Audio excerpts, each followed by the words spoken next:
Yo guys, update ko lang kayo. Ayun na sila. Oh.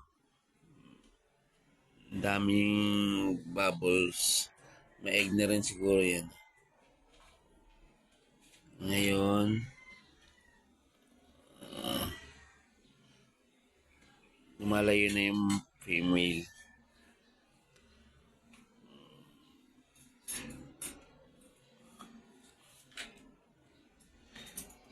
Naging aggressive na yung male.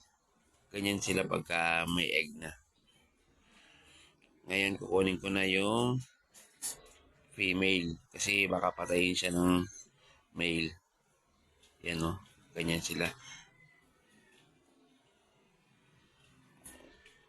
Matagal yung tagahuli ko eh. Yan, huli niya na yung female. Kailangan na siyang alisin. Yung male na bahala dyan. Yan. Tapos,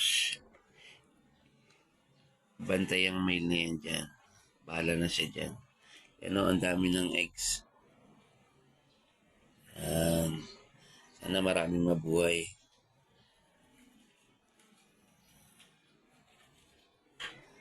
Yung female, balik na ulit sa ibang lalagyan. Ganda. Ngayon, tatakpan na ulit natin siya. Bawal na siyang may istorbo. Salamat guys.